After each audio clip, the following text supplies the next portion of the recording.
Hello and welcome to another Reaconteur video, and in today's video I want to talk about Deepwoken's lore again, mostly because so many of you in the last America vs. Deepwoken video series, which was a 3-part, don't know a thing about this game's lore, so I thought I'd go over some old stuff and some new stuff, because it's quite convoluted, so I do understand, but don't disagree with me when I know that the US would beat all of the Deepwoken verse. I know I was right about that topic, so don't disagree with me.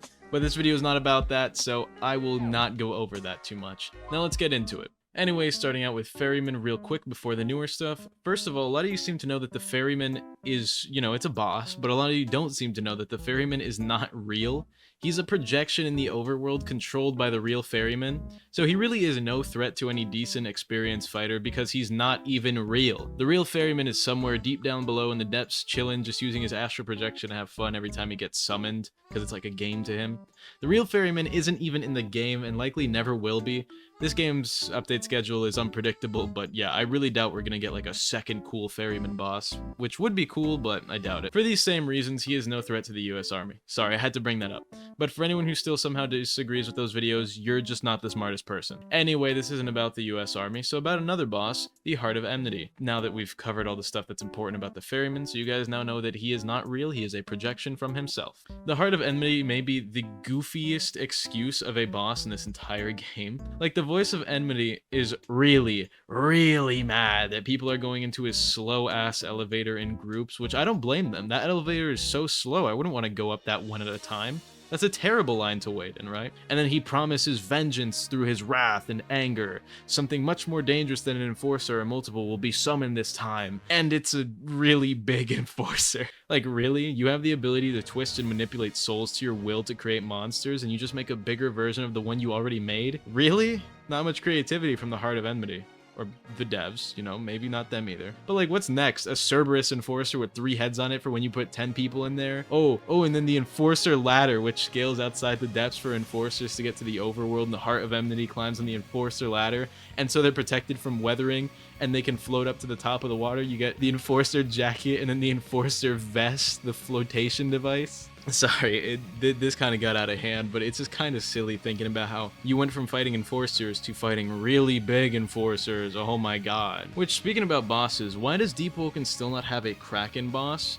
This is a sea game taking place in the year like 1200 to 1500. Give us a Kraken boss fight and make it actually cool. Make it so you have to like scale the top of the tentacles, and then it goes down to like scratch its eye and then you stab it or something. I don't know. It would be pretty cool. Anyway, next up is going to be the Deepwoken, or the Ascended Attunement Users of the World, which they are called Deepwoken. Someone in the comments of the last video didn't know that and thought I was making a joke. He's like, wow, this truly was our Deepwoken or something like that. No, they're called Deepwoken. Those are the people that like eat attunement particle things like the lava flower. They're called Deepwoken. Some of you seem to think that they're immortal beings who live forever and have some level of omnipotence. No, they just aren't. First of all, while becoming a Deepwoken gives you a level of innate knowledge, it is nowhere near omnipotence at all. And secondly, they're only functionally immortal, as in they live forever without disease and injury. You can still kill them. You guys want to know a real-life example of functional immortality? Lobsters.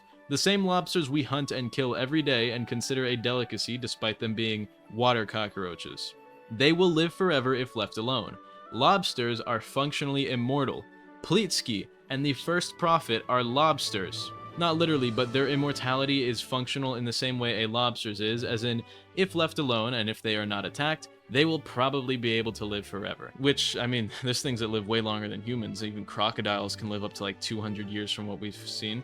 Humans are actually pretty frail. I guess that's what makes up for having big brains. But regardless, Pleetsky and the First Prophet, who is the Shadowcast Deepwoken, are literally just big, smart lobsters that will not die unless killed. Which, they're also not as strong as you guys think they are. Like, they're still people. It's not like they have some level of like crazy durability. They have innate knowledge, and they have innate strength because they have an understanding of the attunement that they are ascended with, but they're not like super like god level strong, Like, realistically, the Ferryman in the depths would probably beat Pleetsky. Anyway, sorry, but back to what I said about the America stuff. It's hard not to talk about it. Some of you goobers seem to think that Maestro Evangard can solo the US Army because he's fast. He's afraid of the Central Authority army, which is literally why he doesn't dethrone the Lord Regent. And if he would lose to the Central Authority, which he knows he would lose to the Central Authority, if he could solo all of them, then he would just go kill the Lord Regent, and then he would solo their entire army. And he wouldn't, and he knows he wouldn't, which is why he also wouldn't be able to beat the US and its 1.3 million on-demand troops. That's just way too much, and you guys are too dumb to fathom that number. Not all of you. You guys are smart, but the ones that disagree with me, not so much. Anyway, back to more stuff Archmage said. The Mechalodonts, which are the Mecha Sharkos, the robot ones, are actually canonically cyborgs and not robots. Which means that they captured Sharkos alive to experiment on them, and the first thing Miners Landing decided to say was, huh, could I fit a gun on that thing? And as an American, it makes me damn proud. But this also does in fact confirm the non-existence of a few legal systems and groups within the Deepwoken world. First of all, PETA, probably better than having it considering they haven't done anything useful but show me softcore gore of animals on Cartoon Network commercials when I was like 9. Secondly, OSHA, the OSHA. There is no way it is safe for workers to be involved in working with hostile, dangerous feral entities such as the Sharkos. OSHA also clearly doesn't exist because how did the Duke legally construct his manor underground like that? I can't even build a pool without needing to go through 30 contracts and a lawyer. And finally, the FDA. Not directly related to the Mecha Sharkos, but I highly doubt McGurgers are legally healthy sanctioned foods by any means. I don't know if it's because I was running vegetarian on this slot, but I'm pretty sure I throw up every time I eat a McGurger. Realistically, that thing is killing you before it helps you. Next up, let's talk about the hive trees, and how the Great Hive Aratel tree just exists. There are people who live in the tree of the Great Hive Aratel. But don't you guys think that would just suck? Like, you're living inside of a tree, all of your sunlight is artificial, you can't unlock teleporting until like power 10, and let's assume the hive people can just teleport innately without needing to wash their faces. Man, that still sucks because there's no teleporter to the Great Hive Aratel. So if you live there and you need to make a trip, you've got a one-way instant trip and an absolutely terrible, grueling one back on the sea. Because you have to go home, and you need to go from wherever you teleported to, all the way back to Starswept Valley, through the gate, all the way up, and then you have to jump on the thing, and you have to have a glider, if you even have a glider as a civilian NPC, or even know how to use a glider. And the worst part, you're not even a farmer yet because the oath isn't out, and neither is the Crescent Relief Oath, or the Chef Oath. Like, you know that guy in the comments that's always talking about how all of Deepwoken's problems will be saved if they release the Chef Oath? Yeah, they should do that already. Anyway, next up, let's talk about the Light Keepers. They're all being brutally tortured by the Central Authority right now, like so badly tortured. It is unimaginable, like mental and physical pain. It's been 300 years and they've still denied opening the gates for the Authority to raid Etris, so some iron will on their ends, but man, it's had to have gotten likely experimentally tortury, to the point where they're inventing new torture methods daily for these Light Keepers. In fact, I'll invent a new torture method for them right now. Sorry, Light Keepers. Anyway, normal white room torture is putting someone in a completely illuminated white room with no shadows and isolating them. This causes insanity because, you know, you're just looking at white. You're so understimulated by everything. It's terrible. Cool. Now put a slow treadmill at the bottom so that way they can't fall asleep, and make it constantly rain so they're constantly wet and uncomfortable. Boom! Instant infinite fortitude glitch. Infinite fortitude test. This is an infinite fortitude glitch that you could do for infinite fortitude in real life. Anyway, the Light Keepers are the one in charge of opening the gateways between Luminance through the Void Sea. Sorry, I got sidetracked. Without a Light Keeper, you cannot make it past the Void Sea, right? So why don't the Light Keepers try and help Etris if they're afraid of the Central Authority? Maestro is already trying to stop the Authority and build an army himself. Why can't the Light Keepers help us with that?